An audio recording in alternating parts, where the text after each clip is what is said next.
임하였음을 예수로 선포합니다. 아멘.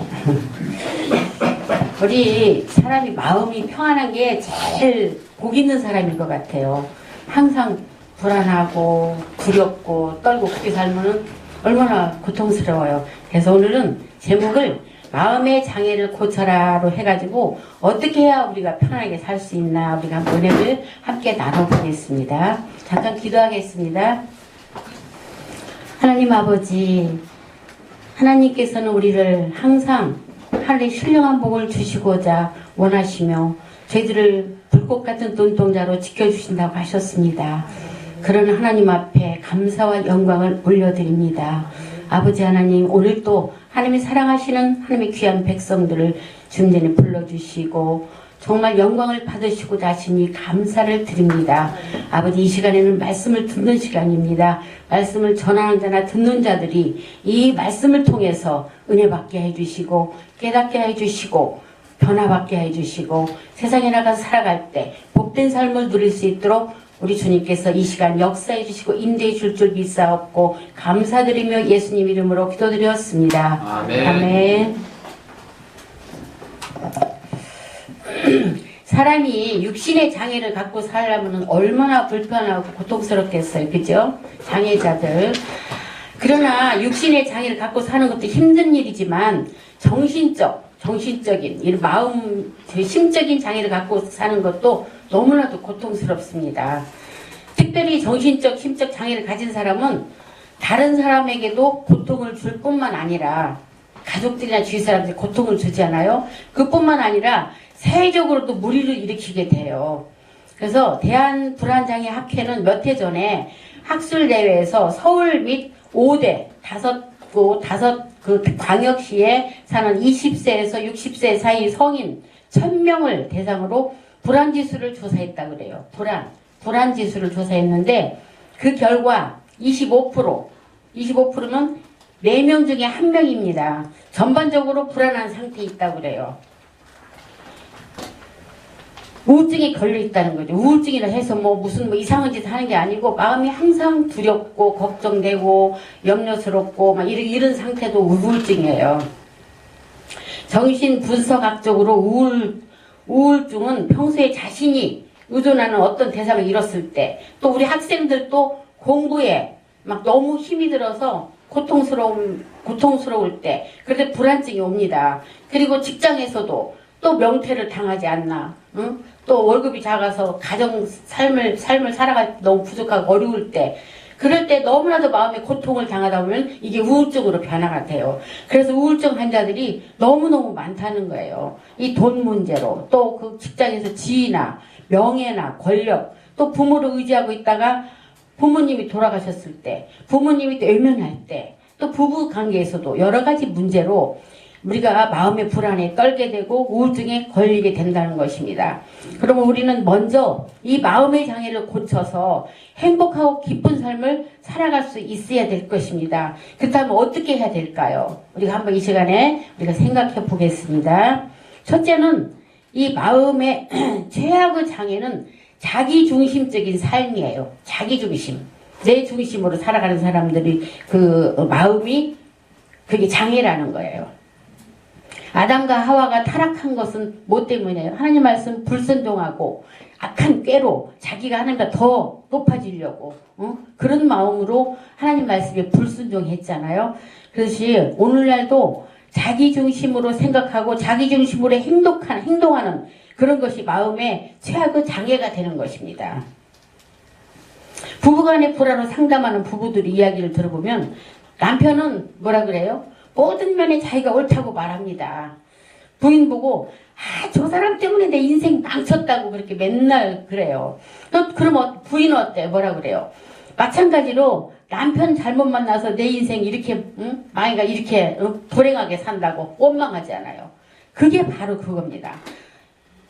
이 두 사람이 다 자기중심적인 생각으로 그런 마음으로 그렇게 삶을 살아가기 때문에 이런 장애가 오는 거죠. 우리는 항상 혼자 사는 사람은 없어요. 서로 이웃과 함께 살고 사람과 의존해서 살죠.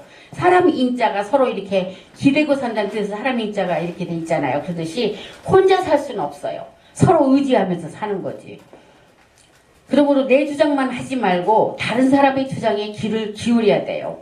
또 다른 마음의 장애는 하나님 말씀을 거역하는 거. 아담과 하와처럼 하나님 말씀을 거역하는 것입니다. 그건 죄인이지. 하나님 말씀 거역하는 건 하나님 말씀을 거역하고 편안한 척하고 살지만 그때부터 마음속에 불안의 씨앗이 심어지는 것이에요. 자신은 모르겠죠. 내 마음대로 내가 하고 싶은 대로 사니까. 그렇지만 자기도 모르게 이 마음속에 불안의 씨앗이 심어지는 것입니다. 정죄가 들어오는 거예요. 정죄가. 하나님 말씀 불순종하면 죄를 짓는 거잖아요. 하나님의 법을 어기고 나면 그 법이 마음속에서 끊임없이 정죄의 소리를 외쳐요. 우리는 하나님의 법을 거역하고 평안하게 살 수 없습니다. 우리가 가난하고 어렵고 힘들더라도 하나님 앞에 깨끗한 마음을 가지고 있으면 평안하게 살 수가 있어요. 탐심과 욕심도 우리 마음에 큰 장애가 되죠. 우리 조집사님 아까 기도하듯이 우리는 정말 이 욕심을 버려야 돼. 욕심. 성경에 우리 본문 말씀이죠. 모든 지킬 만한 것 중에 더욱 내 마음을 지키라. 생명의 근원이 이에서 남이니라고 기록됐습니다. 우리 생명의 근원이 마음속에서 나오는데 마음을 잘 지켜서 더러운 마음이 되지 않도록 방어하는 것은 대단히 중요한 것입니다. 마음이 건강해야 육신도 건강하고 또 생활도 건강해진다는 것입니다. 잠언 14장 30절에도 평온한 마음은 육신의 생명이나 시기나 질투, 시기는 뼈를 썩게 하느니라. 이 시기가 얼마나 무서운지 몰라요. 남 잘 되는 거 보면 배 아파하잖아요. 그렇죠?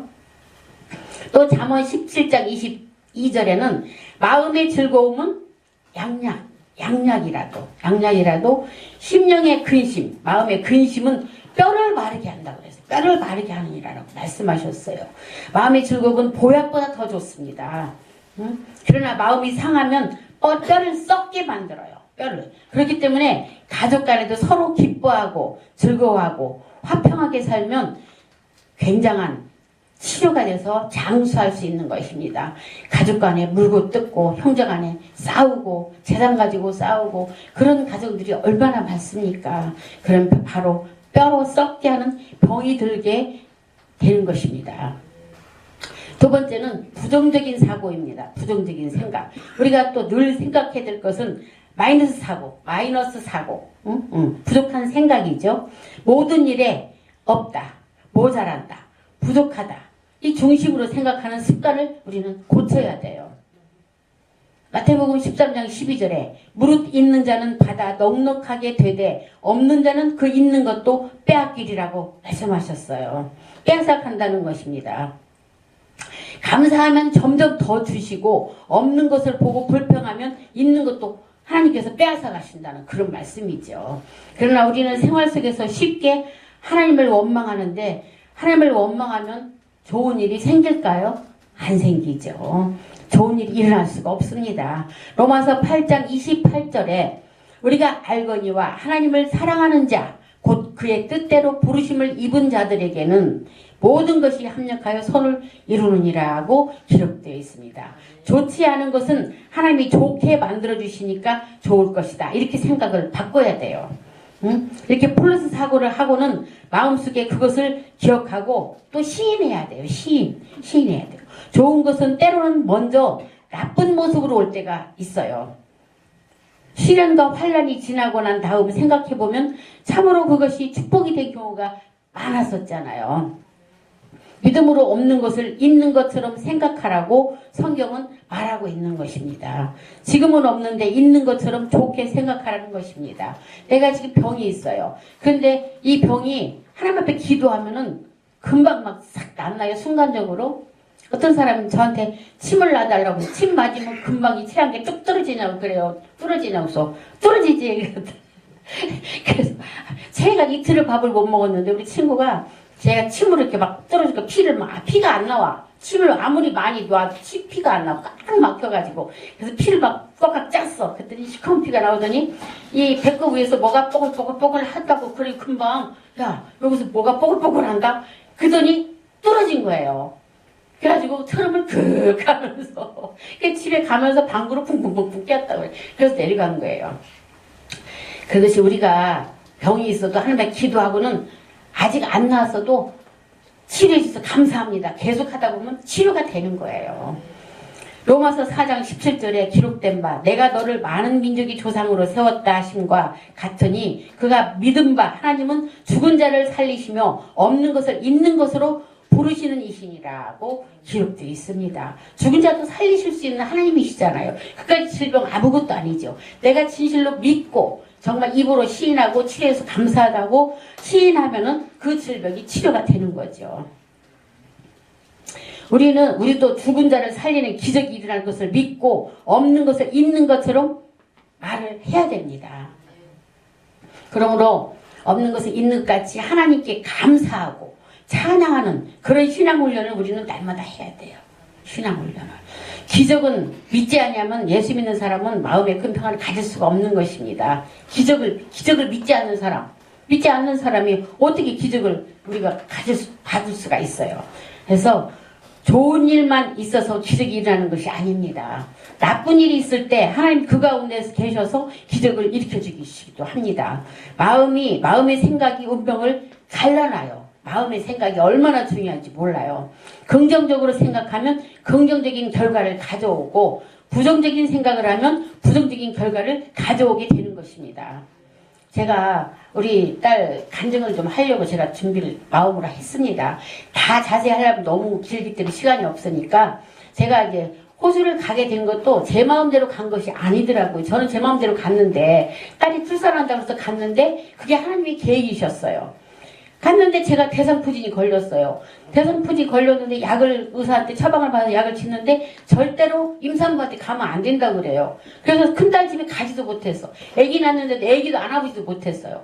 이 대상포진 바이러스가 면역력이 없는 임산부나 아이에게는 전염된다는 거예요. 그래서 가지도 못하고 둘째 딸 집에서 있었는데 둘째 딸이 옛날부터 이 유방에 몽골이가 이렇게 몇 개 있었어요. 근데 병원에 가보면 괜찮다고 그래요. 그냥 섬유질이라고 괜찮다고. 그런데 아프고 쑤시고 이게 컸다고 그래요. 그래서 당장에 제가 병원 데려갔어요. 그랬더니 유방암 판정을 받은 거예요. 3cm가 넘어. 꽤 커요. 3개가 이 왼쪽 유방에 있는데 2개가 암세포가 있는 거예요. 그래서 거기서 이제 그 큰 대학병원, 국립병원에 연결을 해줘가지고 의사를 만났는데 의사가 그래요. 이 항암 치료를 해서 암세포를 줄여가지고 수술을 간단하게 하자. 그래서 그렇게 하기로 했어요.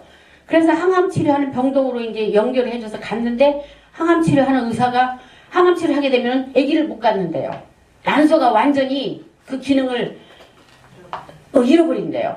그러니까 애가 암 판정을 받았을 때도 아무지도 않아요. 너무 하나님이 어떤 계획이 계실 거예요. 엄마 걱정하지 마. 하나님이 이걸 통해서 축복해 주실 거예요. 긍정적으로 받아들이는 거예요. 그래서 너무 제가 여기서 그 소리 들었으면 너무 걱정하고 그랬을 텐데 옆에 있으니까 저도 마음이 편안하더라고요. 아기를 못 간다 하니까 그 앞에서 줄줄줄줄 우는 거에 눈물을 줄줄 흘리면서 그러니까 의사가 너무 이렇게 안쓰러운 마음을 바라보더니 어디 전화를 하더니 연결을 해주는 거예요. 인공수정하는 병원으로 연결을 해줬어요. 근데 그 병원은 사설병원이에요. 개인 병원이라 돈이 엄청 들어요. 인공수정하는 1,000만 원이 넘게 들어가더라고요. 그래서 우리 돈이 없다. 난 학생이다. 신학생이잖아. 그랬더니 걱정하지 말라고. 그러면서 의사가 전화해가지고 연결해줘서 갔더니 주사를 막 이만큼 한 박스를 주면서 아침 저녁으로 배에다 자기가 주사를 놓으라는 거예요. 그 난자를 이 활성화시키는 주사약이더라고요. 그래서 주사를 막 자기가 배에다 놓고 그리고 일주일 후에 갔더니 정자 난자를 추출해가지고 인공수정을 하는데 요즘 남자들 너무 스마트폰을 일할 때 끼고 살지요. 이게 주머니 넣고 살잖아요. 맨날 시간만 나면 이거 보고 사니까 정자가 약해져가지고 난자 정자를 딱 만나게 주는데 가지 않는 거예요. 저 난수한테 이렇게 막 이 올챙이 같은 거 막 가야 되는데 안 가는 거였어. 임신이 10년이 되도록 안 된 걸 이유를 알았다. 정자가 약하다. 그래가지고 신기해요. 정자를 주사로 난수에 집어넣는 거예요. 지금 그렇게 발달됐어. 그래가지고 그냥 활성화시켜서 난자는 14개를 추출하고 정자는 6개를 추출했어요. 그래가지고 했는데 2개가 된 거예요. 수정이. 그래서 그걸 냉동시켜 놓고, 근데 그건 돈이 들어갔어요. 전신마취 하는데 다른 데서 의사를 불러왔다가 해가지고 60만 원. 또 난자 추출하는 의사 50만 원. 그래서 110만 원 들어간 거예요. 그 냉동이나 뭐 인공수술 타는 거 전부 무료로 다 해준 거예요. 개인 병원인데 왜 그러느냐? 암 환자로 병원에서 연결을 했기 때문에 이게 무료가 된 거예요. 그것도 너무 감사해요. 그래가지고 해놓고 지난 10월 4일날 항암치를 시작했어요. 항암주사를 그날 맞았는데 항암주사 맞으면 여러분들 알잖아요. 막 토하고 먹지도 못하고 한 번도 토한 일이 없어요. 하나님 은혜예요. 전혀 아무렇지도 않았죠. 않지는 않죠. 머리가 좀 아프고 머리가 너무 아팠어요. 그리고 소화가 안 돼. 그리고 변비가 오고. 그래서 변비약을 먹었더니 설사를 하루 종일 쫙쫙 해가지고 또 기력이 떨어져가지고 또 교인들이 막 또 고기도 사다 먹이고 막 반찬이 옛날에는 없었는데 학교 다니고 뭐 피아노 레슨하고 살림하고 애 키우고 신학교 다니고 하니까 시간이 없어요. 아침에는 빵 한 쪽 먹고 다니고 먹는 거를 대충대충 먹고 살았어요. 그게 원인도 되고 너무 바쁘다 보니까 스트레스 받아가지고 이게 암세포가 이렇게 활성화돼서 큰 것 같아요. 그래가지고 반찬이 어저께는 엄마 우리 반찬 13가지야 13가지. 교인들이 계속 반찬 해다 주는 거예요. 막 오리탕도 해다 주지 뭐 고기도 재다 주지 뭐 김치 담은 김치는 한 사람이 전담했어. 물김치 배추김치 막 담아다 주는 거예요. 그리고 우리 딸 유방암을 통해서 전 교인이 기도로 하나가 됐어. 하나님이 그렇게 하시더라고요. 기도를 얼마나 부르짖고 울며 막 기도를 해주는지 가지고 하여튼 그게 하나님 역사하시더라고요. 그래서 항암주사를 맞고도 한 일주일간 머리 아프고 변비로 좀 고통을 다니는데 또 멀쩡해졌어요. 그런데 한 일주일 전부터 머리가 빠지기 시작해. 샤워하는데 머리가 막 이렇게 잡기만 하면 줄줄 빠져가지고 어저께는 완전히 삭발했더라고. 지가 뽑고 있다고 엄마 나 샤워장에 지금 뽑고 있어서 하지 말라고 뽑죠. 제가 마음이 너무 안 좋아. 머리를 앉아서 뽑고 있다는 거 상상이 너무 안 좋아서 하지 말라고 그랬더니 엄마 왜 그래? 나는 괜찮아. 나는 내가 원하는 거야. 나 딱 한 번에 빠졌으면 좋겠어. 그래요. 그러니 어저께 지언니 와가지고 완전히 삭발을 해버리고는 오늘은 가발을 쓰고 예쁘게 차려 교회 가다가 사진 찍어서 보냈어요. 근데 이제 내일 또 2차 항암주사 또 맞아요. 그래서 내일도 토하지 않을 것을 믿습니다. 그래서 저는 자꾸 요즘에는 선포기도를 해요. 예수 이름으로 선포해요. 선포하면 그대로 이루어져요. 내일 또 토하지 않고 아무 부작용 없이 잘 이겨낼 것을 예수 이름으로 선포합니다. 기도를 해요. 그래서 수술하고 인공수정하고 항암주사까지 항암주사는 지금 1년 3개월을 계획하고 있어요. 3개월을 아주 센 키모라고 그러더라고. 그걸 맞고 그 다음에 1년 동안 일주일에 한 번씩 좀 약한 거를 1년간 맞아요. 근데 수술이 너무 잘 돼가지고 방사선 치료는 안 해도 된대요. 항암 치료만 하면 된대요. 의사도 거기서 최고 1인자 젊어요. 43살밖에 안 먹었어요. 의사가 이 음악을 듣고 귀에다 꼽고 수술을 해요. 그렇게 너무 여유로운. 걱정하지 말라고. 내가 나만 믿으라고 내가 잘해줄 거라고 해서 의사도 좋고 모든 걸 하나님이 하시더라고요. 그래서 제가 왜 이 간증을 하냐면 어떤 어려움이 와도 고난과 환란이 와도 감사함으로 긍정적으로 받아들이면 하나님이 그걸 축복으로 변화시켜 주신다는 것을 여러분들한테 말씀드리고 싶어서 이 간증을 해드립니다. 그래서 세 번째는 감사하지 않은 마음입니다. 또 다른 마음의 장애는 감사하지 않은 마음. 이게 정말 중요하죠. 그래서 감사로 제사를 드린 자가 나를 영화롭게 하나니 그의 행위를 옳게 하는 자에게 내가 하나님의 권을 보이리라고 기록되어 있어요. 항상 동정하지 않는 그런 사랑하지 않는 마음은 우리 마음에 큰 장애가 되는 거예요. 이런 마음은 하나님의 은혜를 우리 마음속에서 다 쫓아버리고 마는 것입니다. 이런 마음을 가지고 있는 사람은 하나님의 은혜를 줄 수가 없어요. 은혜를. 그래서 은혜를 받을 수가 없죠. 범사에 감사하는 마음은 우리 자신이 좋으라고 하는 거예요. 네. 남 좋으라고 하는 게 아니에요. 욥을 보세요. 욥은 하루아침에 자녀와 전 재산을 다 잃었어요. 절망하고 아주 우리나라 사람은 자살할 거예요. 그렇지만 욥은 하나님 전 재산 잃었지만 하나님을 경외하는 마음은 변치 않고 하나님 앞에 서 있었어요. 그래서 하나님이 나중에는 처음보다 더 큰 축복을 욥에게 주셨잖아요. 바울 감사도 마찬가지입니다. 사도 바울은 수많은 사람에게 복음을 증거하고 수많은 사람의 병을 고쳤으나 자기 병은 못 고쳤어요. 불치병이었어요. 하나님께 3번이나 엎드려서 이 병에 치료해 주시길 간구했지만 하나님께서 응답하지 않으셨어요. 고린도후서 12장 7절에서 9절에 보면 여러 계시를 받은 것이 지극히 크므로 너무 자만하지 않게 하시려고 내 육체에 가시 곧 사탄의 사자를 주셨으니 이는 나를 쳐서 너무 자만하지 않게 하려 하심이라. 이것이 내게서 떠나가게 하기 위하여 내가 3번 주께 간구하였더니 나에게 이르시기를 내 은혜가 내게 족하도다. 이는 내 능력이 약한 데서 온전해짐이라 하신지라. 그러므로 도리어 크게 기뻐함으로 나의 여러 약한 것에 대하여 자랑하리니 이는 그리스도의 능력이 내게 머물게 하려 함이라고 성경 말씀에 기록되어 있습니다. 그러나 바울은 오히려 병든 것을 감사하며 기쁘게 생각했어. 나중에는. 그죠? 그 일생은 그래서 큰 성공으로 보낼 수가 있어. 사도가 된 거죠. 보낼 수가 있었던 것입니다. 우리 작은 것에 감사하면 하나님이 더 큰 것을 주신다고 하셨잖아요. 큰 것을 감사하면 더 크게 나눌 수 있는 큰 은혜를 주실 줄 믿습니다. 또 작은 것을 불평하면 작은 것조차 뺏기고 더 원망하고 불평하면 생명조차 위협을 느끼는 병까지 들게 되는 것입니다. 감사하는 사람은 희망을 품은 사람입니다. 그러므로 우리는 언제나 희망을 가지고 살아야 되는 것입니다. 희망이 있으면 지금 아무리 어려운 일이 있어도 극복할 수가 있습니다. 희망이 있으면 절대로 뒤로 물러서지 않습니다. 주저앉지 않아요. 그러나 희망을 잃어버리고 절망하면 뒤로 물러가고 방탕하게 됩니다. 희망이 없으면 망하게 결국 되는 것입니다. 그러므로 희망은 우리에게 반드시 있어야 될 공기와도 같아요. 여러분 공기 없으면 어떻게 죽지? 우리가 숨을 쉴 수가 없으니까. 그래서 희망은 공기와도 같습니다. 절망은 사망의 길일 뿐입니다. 우리는 어떤 경우에도 꿈과 희망을 버리지 말아야 합니다. 왜냐하면 꿈과 희망은 생명의 길이기 때문입니다. 4번째는 꿈과 믿음이 없는 삶이 절망적인 삶입니다. 하나님은 우리에게 큰 희망을 주고 그 희망을 성취해 주기를 원하고 계십니다. 그러나 우리가 희망을 저버리고 낙심하면 하나님께서 슬퍼하셔요. 믿음은 바라는 것들이 실상이라고 말했잖아요. 우리가 믿는다는 것은 바라는 꿈이 있어야 되는 것입니다. 믿음과 꿈은 손의 앞뒤와 같아요. 손의 앞뒤.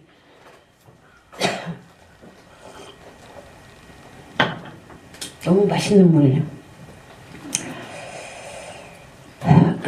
꿈이 있으면 믿음이 있고 믿어야 꿈이 이루어질 것입니다. 이스라엘 백성이 하나님께 버림받은 것은 꿈도 믿음도 없었기 때문입니다. 그러므로 우리가 오늘과 내일에 대한 믿음이 있고 꿈을 붙잡으면 이미 그 꿈을 이루는 능력이 역사하기 시작하는 것입니다. 성령의 역사는 꿈과 환상과 믿음을 주시는 것입니다. 예레미야 29장 11절에 보면 여호와의 말씀이니라 너희를 향한 나의 생각을 내가 안 하니 평안이요 재앙이 아니니라 너희에게 미래와 희망을 주는 것이니라고 기록했습니다. 하나님이 오신 목적은 평안을 주는 것이고 미래의 희망을 주는 것입니다. 그러므로 우리는 교회에 나와서 하나님 말씀을 들으면 희망을 얻게 되고 희망을 얻게 되면 꿈을 꾸고 믿게 되고 하나님의 기적이 일어나게 되는 것입니다. 희망으로 우리는 모든 인생을 극복하고 나갈 수 있어야 되겠습니다. 우리가 희망을 놓지 않는 한 반드시 우리 꿈과 소망은 이루어진다는 것을 믿으시기를 바랍니다. 5째, 말의 힘입니다. 우리가 마음속에 희망과 꿈, 믿음이 있고 하나님의 기적을 품고 있어도 실제 생활에 나타나기 위해서는 말이란 밸브를 틀어야 나오는 것입니다. 말로 시인해야 되잖아요. 그러므로 말로써 환경을 정복해야 돼요. 믿음이 효과를 나타내기 위하여 말해야 되는 것입니다. 마음에 믿어 의에 이르고 입으로 시인하여 구원에 이른다고 성경에서 말씀하고 있습니다. 말이 자기 마음의 생각을 다스리게 되는 것입니다. 생각과 말이 자기 세계와 환경을 만들어내고 다스리는 것입니다. 의학계에 종사하는 사람들도 의사들이 말합니다. 잠언서 18장 21절 죽고 사는 것이 혀의 힘에 달렸나니 혀를 쓰기 좋아하는 자는 혀의 열매를 먹으리라는 말씀을 진리라고 인정한다고 그래요. 의사들도. 최근에 어떤 의사는 환자 가운데 수술을 꼭 해야 하지만 그냥 퇴원시킬 수밖에 없는 환자가 있었다고 그래요. 왜냐하면 수술을 하려고 하니까 그 환자가 뭐라고 했냐면 수술 칼을 댄 순간 나는 죽어요. 이렇게 말을 했다고 그래요. 그래서 자꾸 부정적인 말을 자꾸 하기 때문에 그런 환자는 반드시 죽는다고 그래요. 자기가 말로 나는 수술하면 죽는다 그러니까 죽게 되는 거죠. 자기가 죽는다는 말을 했기 때문에 그 말이 그를 죽이는 것입니다. 그 말이 긍정적인 말이든 부정적인 말이든 말에는 능력이 있어요. 믿음의 효과를 나타내기 위해서는 말을 해야 돼요. 그러므로 우리는 늘 긍정적이고 희망찬 말을 하게 되길 주님의 이름으로 축원합니다. 장애가 있으면 성장이 저해돼요. 저해된다는 뜻은 방해가 되거나 못하게 해를 받는다는 그런 뜻이에요. 살아있는 모든 것에서 장애를 제거하면 생명력이 넘치게 됩니다. 하나님의 은혜는 우리를 통하여 놀라운 생명을 나타내시려고 하고 있습니다. 그러므로 마음속에 있는 모든 부정적인 생각, 원망하는 생각, 감사하지 못하는 생각, 부정적인 말, 이런 장애를 제거해버리면 우리 속에 하나님이 넣어주신 생명력이 쑥쑥 자라 무병장수 축복을 받게 되어 있습니다. 이제 우리는 마음의 장애를 다 제거해버리고 주 예수 그리스도의 십자가의 보혈을 통하여 용서받은 마음의 평화, 거룩하게 된 하나님의 축복, 치료받은 은혜, 아브라함의 복을 받은 축복, 영생 복락을 얻은 우리 축복을 생각하고 그것을 입으로 시인하시기를 바랍니다. 아멘. 그 말이 나가서 기적을 만들어 올 것입니다. 내 입술로 고백한 말을 통해서 우리 운명이 결정되는 것입니다. 그러므로 부정적인 말을 하지 않기로 결심하십시오. 부정적인 말을 하면 나에게 손해가 되고 듣는 사람에게 손해를 끼쳐오는 것입니다. 나뿐 아니라 그 말을 듣는 사람에게도 그 부정적인 게 흘러가서 손해를 끼치게 되는 것입니다. 우리는 언제나 긍정적인 말을 해서 창조적인 역사가 일어나게 만들어야 할 것입니다. 그래서 부정적인 말, 부정적인 생각을 가지고 있는 사람하고는 가까이 하지 마십시오. 그 부정적인 게 나한테 흘러와요. 이제 우리 지학교의 성도 여러분들은 마음의 장애를 제거해버리고 부정적인 생각과 말을 하지 않고 꿈과 믿음을 가지고 감사하면서 긍정적인 생각과 말을 하여 시인하여 은혜 가운데 복받고 승리의 삶을 사시기를 주님의 이름으로 축원합니다. 기도하겠습니다. 하나님 아버지, 오늘날 수많은 사람들이 정신적인 마음의 장애로 말미